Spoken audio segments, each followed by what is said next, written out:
on. All right, you guys, we're back.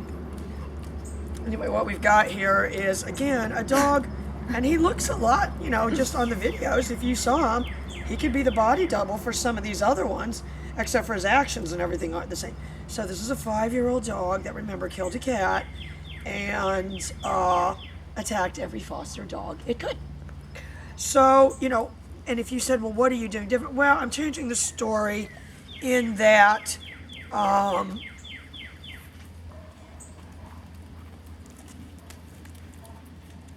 just adding, and I'm going to tell you part of this dog's problem, and it will try to pull out of a collar, is it's a spoiled, entitled dog. The problem with that is when you get thrown out of your house when you're 5 years old and you're a spoiled, entitled dog,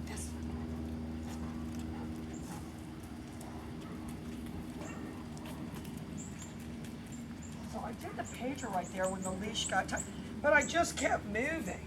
I'm going to tell you right now, if you think the way to train one like this is to be buddy-buddy, not at all. He knows how to play that. We need to get that whole list of his. Remember, there was that great big long, I hope you save that. We need to have a file. And one day we'll do a play, reading all the instructions people have given us and all the... That'll be good. We saved it. It's in the cabinet. But of course we did. You know, but if you said to me, this dog is uninhibited, I would say it's as inhibited as we have. And if you said, what's doing that?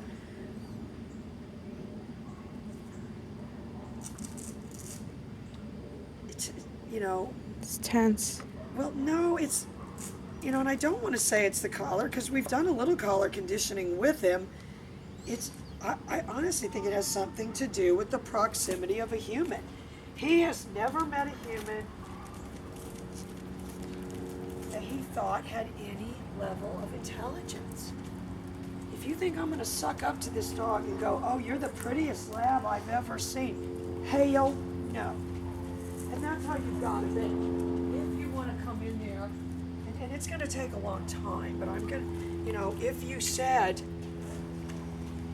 you know, the immediate difference with this dog is it doesn't look at you. And if you think that I think that that's something to do with me, I don't. I don't. He's known many, many humans before me. You know what I mean? He's known many, many humans before me.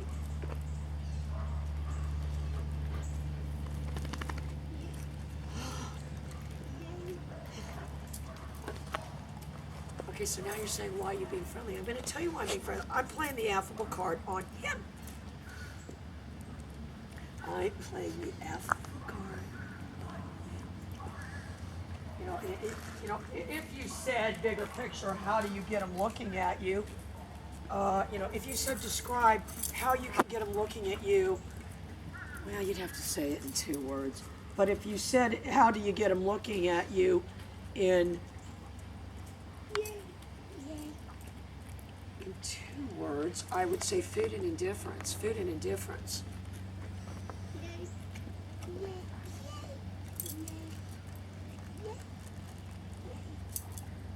So, I'm going to tell you, that bulldog better watch out. Because what he's saying right now, oh, he's completely aware of that bulldog.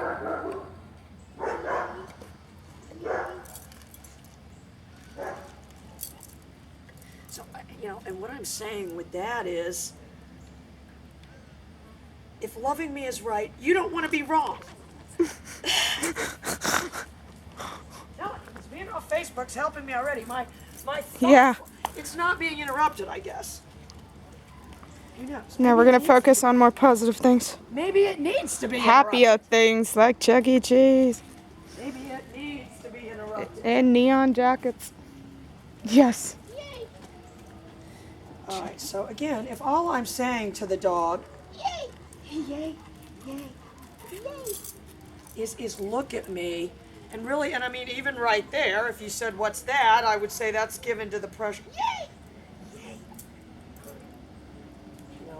a dog like this, if you said I needed it for a movie, for a butt shot, you can see his hotspot thing's actually getting better.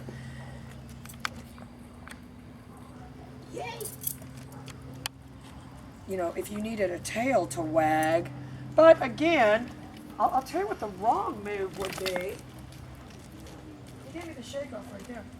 This dog has probably had a prong collar on, I would almost bet. And Carol said Max they'd been told by 2 trainers to put a prong on Max. Well, I mean, if you don't have anything else in your arsenal, I mean, yeah, I would expect them to say that. Yeah. You know, in my job, and Ricky, if you're watching this dog is sullen too. He's sullen. I'm adding the pager. I'm not leaving it out. He's sullen. What if you said, what are you doing? Trying to steer him around with that pager? Yeah, that's what I'm doing.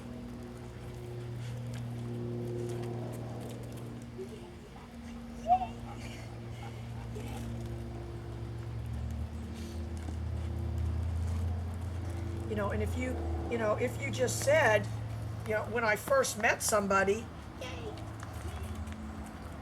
I loved it when I smiled. Oh no, that was that line that girl said. What was it? Oh, what do you like about me? Oh, your beautiful smile. I mean, just looks like, this is our friend, I'm not going to say who, but you know, what did this girl like about him? And it was just this cliche list of, oh, your beautiful smile. Oh, your kind-hearted. You know, it just is like something this The chick got basics. pasted out of a book. The basics. Totally plagiarized. Yeah, but that's what I'm looking at, you guys. Indifference and maybe a desperate need to have this dog find me fascinating.